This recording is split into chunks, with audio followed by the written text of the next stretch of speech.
Hey, hello, great mind. Hope you're doing awesome and having an amazing day. It's my pleasure to be right in front of your face today to present to you the tip for today, right here in the Basic Tip Bass Guitar community. Of course, if you're a human like me, you would have experienced times where you were totally bored of listening to yourself. You were tired of repeating the same thing over and over again. In fact, at some certain points in time, you picked your bass, looked at it, and dropped it and walked away like it was a heartbreak. But really, I have a hack for you today because the truth is, no matter how bored you feel you are about your play, whatever it is you have been repeating over and over again is actually considered more like a seed, but you need to change your perspective. Now, when I say seed, what I mean is that particular idea you feel you repeat over and over again can actually be expanded upon, and new ideas can be developed from it. So ride with me on this journey as I open up using the example of the pentatonic scale. Now, we'll be playing on the key of C, and first and foremost, I want to show you what the pentatonic scale is, or the components of a pentatonic scale. Basically, if I'm playing on the key of C, my pentatonic is my 1, my 2, my 3, my 5, my 6. That's my pentatonic. And very many of us really play this pentatonic in its very raw form. You hear people play it this way.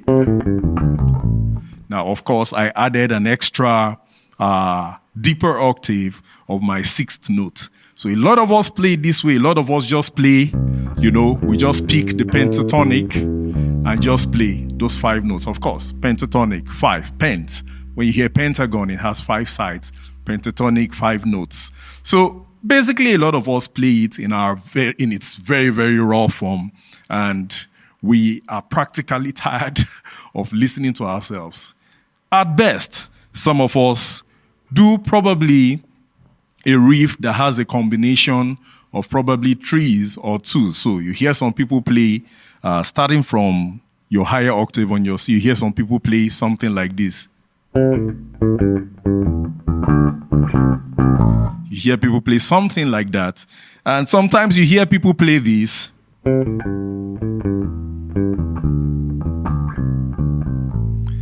I myself, that combination sounds very boring to me.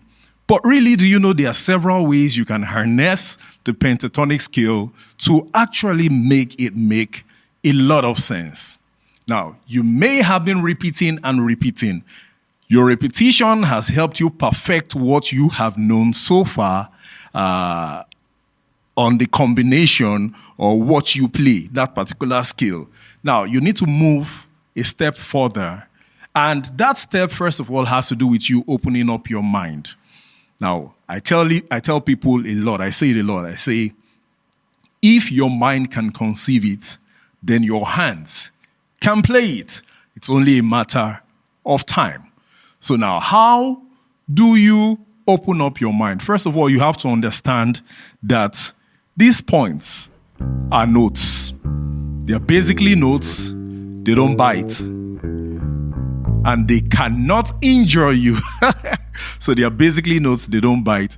And secondly, you have to understand that we have different markers. We have different, the fretboard is just an amazing work of art.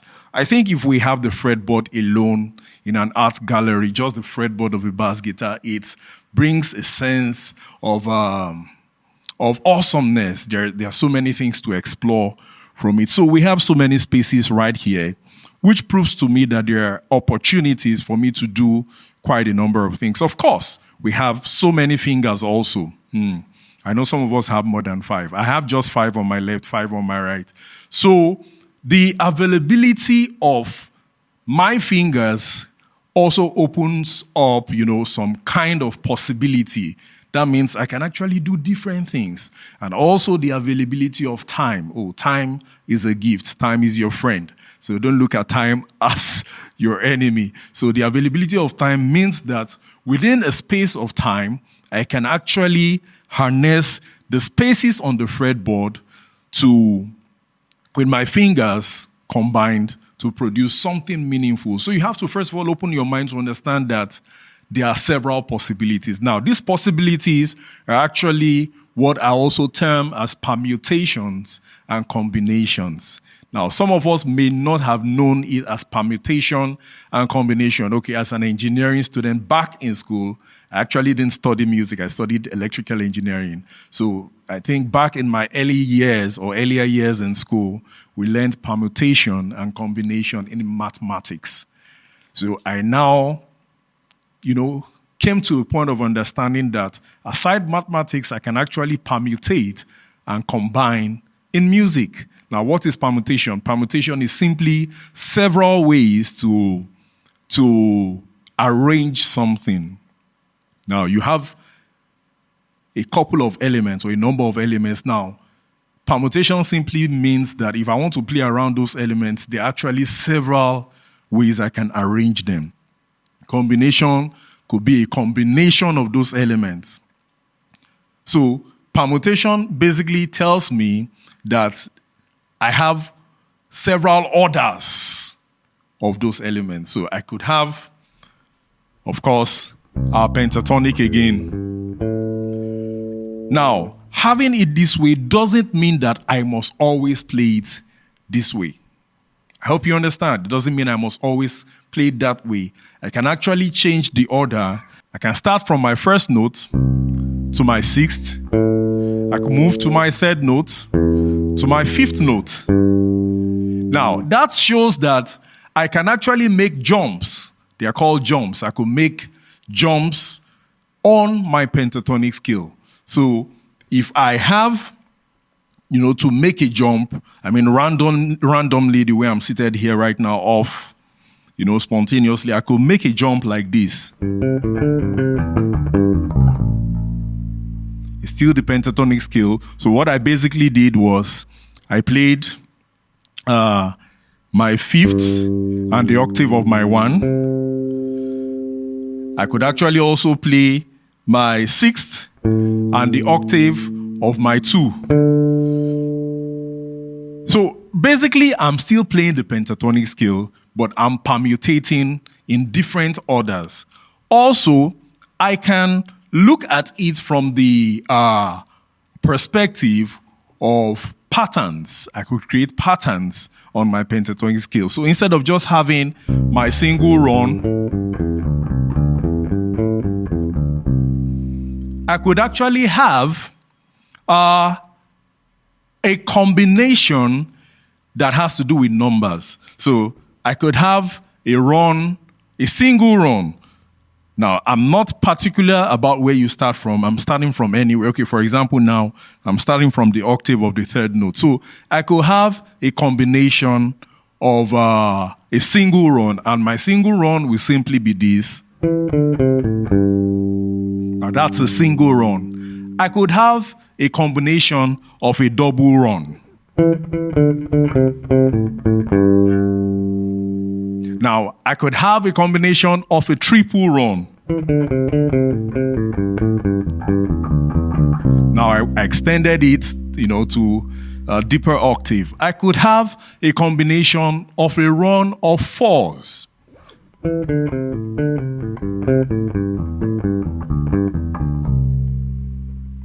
Now, you can see it's opening up gradually. Instead of me just playing, I could actually extend and break the boredom of repetition. So what I'm simply doing is I'm having the same set of notes on different octaves, of course, then playing them in patterns. Now, I could also ascend and descend on those same, run on the pentatonic scale. I can ascend, I can descend. Now, if I want to descend, I'm going, down the fretboard, down the strings. I could go. Now, that's a straight run. Now, let's go in a different way. Now, that's a different run, but still the pentatonic scale. So, you just have to open your mind to see the possibilities, then bring those possibilities into rhythm. Of course, you wouldn't want to play them off time and play off the music or off key. You definitely will have to bring it in key, in sync, and in rhythm. Now, I have a soundtrack here that would play on A minor 7 and D7. That's a chord progression. And I'm going to do, a bit of a couple of combinations, would I say, on what I've just explained to you today. So bear with me.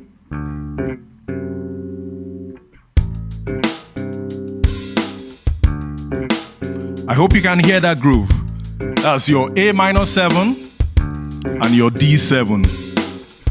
Now let's work out a couple of combinations on this. Of course, permutations and combinations. Now, you can have different order of the arrangement of the notes, and you can also have a combination of different orders of the arrangement of the notes.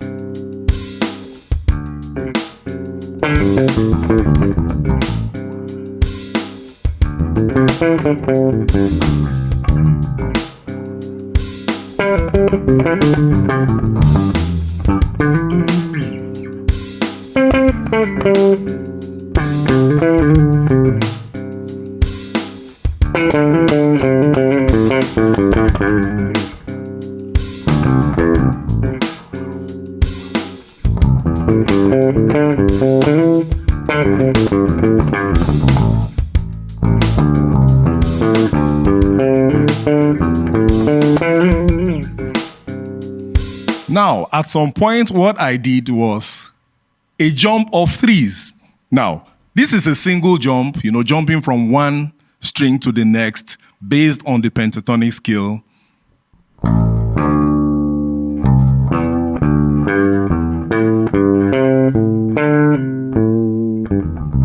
And I ran back. Now, I could do a jump of threes and have it this way.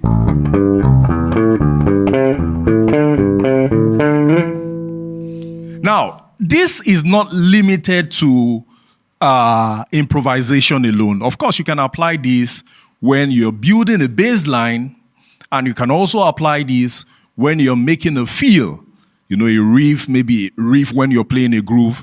Probably you could have your groove play. Let me just try and practicalize.